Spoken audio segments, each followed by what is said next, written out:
Has anyone ever sold $3 million in a year? $3 million? Any $4 million reps? Okay, $3 million. So let's say your goal is $4 million, right? Do I say I hope to be a $4 million producer? I want to sell $4 million? How can I rephrase that to make it more definite? I am a $4 million producer.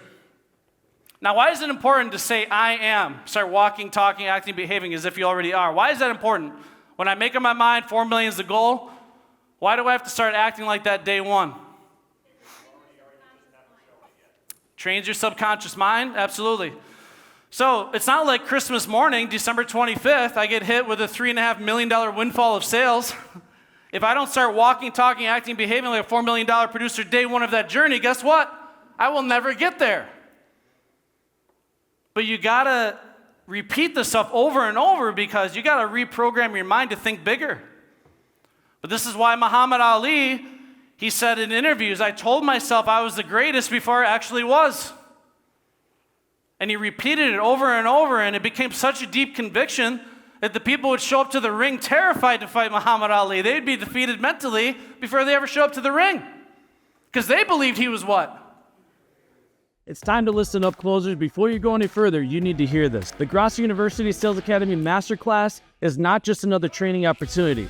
This is the most in-demand, highest-rating sales training program in the history of the home improvement industry. Thousands of sales warriors just like you have gone through this life-changing program taught by our world-class head sales trainer, Daniel Coombsbury, and they are winning more and bigger because of it.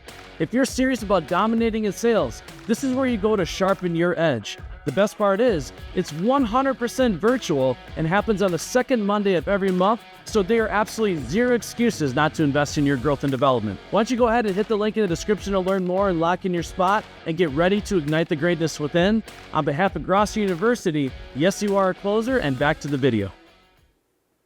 So you got to believe it first in your mind, and then eventually the world will take notice. So one thing we talk about here, winners take 100% responsibility for their life and make no excuses. So we can put that on there. Winners take 100% responsibility for their life and make no excuses. So it's so important in sales to be full accountability. So I asked earlier about the wrestlers in the room. I loved wrestling as a sport because I also played football and I played baseball. And I was a star running back. Actually, Josh Yeager, our chief marketing officer, was the fullback, so he was always taking the brunt of every initial hit so I could get through and, get all the credit for it. Thanks, Josh. Just kidding. But yeah, so in football, I had it where I'd run for a touchdown, right? I did my job, but then some idiot back to the line of scrimmage had a holding penalty that was completely unnecessary, and we'd lose the game. And what would I do? I'd point my finger at who? It was his fault. That's why we lost. Now, if I go on the mat by myself against my opponent and I lose, whose fault is that? Now, do you all believe that a sale's made in every sales encounter?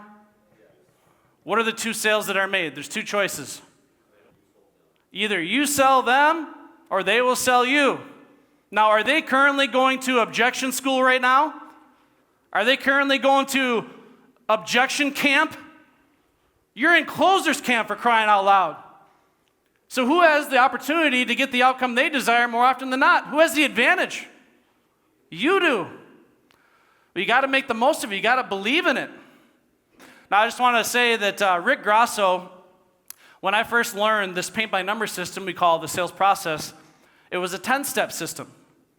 Now, the steps really don't matter, by the way, in the system. Some people have a 5-step, some people have an 8-step, some people have a 30-step.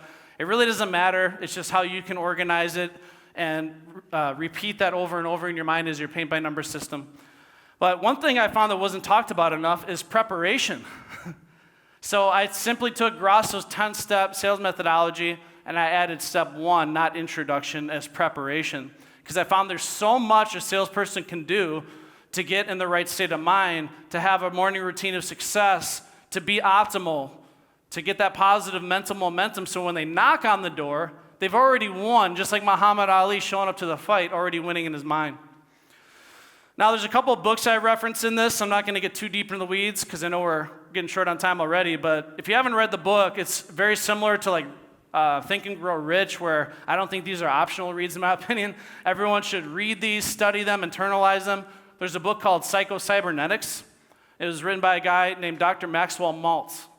And what's interesting about this book is this guy was a world-renowned plastic surgeon, and he was performing plastic surgery on patients for decades.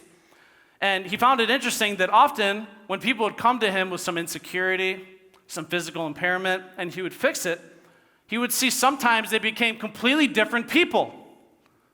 They changed their personality entirely. They became more socially outgoing, more confident, right?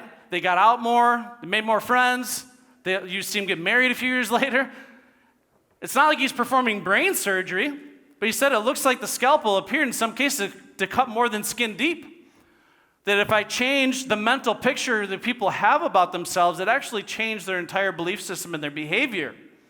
Hold on, closers. Are you ready to stop losing deals to the same tired old objections? At Grosso University, we've created this free closers guide just for you, which is a proven step-by-step framework to overcome any objection in the home improvement industry. This is the exact system used by top producers in the game, closing at over 70% plus, including record-breaking selling streaks such as 40 sales in a row. Inside, you'll learn how to get to the true emotional root origin of every objection, crush resistance with confidence, and close like an absolute professional. The best part is, this framework will teach you how to become a tenacious one-call closer without building any pressure whatsoever. Don't leave money on the table. Download your free closer's guide now and start turning objections into opportunities. As always at Grosso University, yes, you are a closer, and back to the video. But then sometimes he would have people come to him with an insecurity, because we all have things maybe we're insecure about when you look at yourself in the mirror. Like, for example, when I first started losing my hair, I was a little insecure. I was afraid to get it wet because I was doing the comb over thing. And anytime it was really windy, I was always cognizant maybe I should put a hat on today because it just started to look weird, right? And eventually I let that insecurity go. And I heard this interesting quote. I think it was written in the Bible that God gave some men beautiful heads and he put the hair on the rest. No, it wasn't written in the Bible. But yeah, so anyway, he found that occasionally when he fixed this physical impairment, when he fixed their insecurity, it made no change. It's like walking around with a phantom limb. They still carried that same insecurity or negative thought and feeling about themselves forever after. So it was like a tattoo on the brain. Their self-image was so seared into their subconscious mind, even getting rid of it made no change at all. But when you picture yourself, what's the mental picture you have of yourself? You know, it's funny, it's a simple question. If someone came up to you and asked you, who are you? Would you be able to give them an intelligent answer? Like, who are you? Really think about, who are you? One of the weirdest things, but actually most powerful things you can start doing when you think about who you are, is start writing your eulogy or obituary. What are people going to say about you when you pass on? What legacy are you going to leave on this world? What's your story going to look like? How are you going to be celebrated? How many people would you like to be able to impact and influence in your life? What does that look like? Who are you? Why are you here? Why are you doing this? Why are you in sales? Is it important to know the why before you fly? Why is it important to know the why? If I don't know the why, if I don't know why I'm dragging my ass out of bed, going into strangers' houses, getting hit with constant rejection and objections, all the psychological abuse that we take as salespeople, if that why isn't very strong and clear, it's going to be hard to stay motivated. So you got to know the why. But Maxwell Maltz has some really profound quotes. He said, every failure brings with it the seed of equivalent success. So that's a fill in the blank there. Every failure brings with it the seed of equivalent success.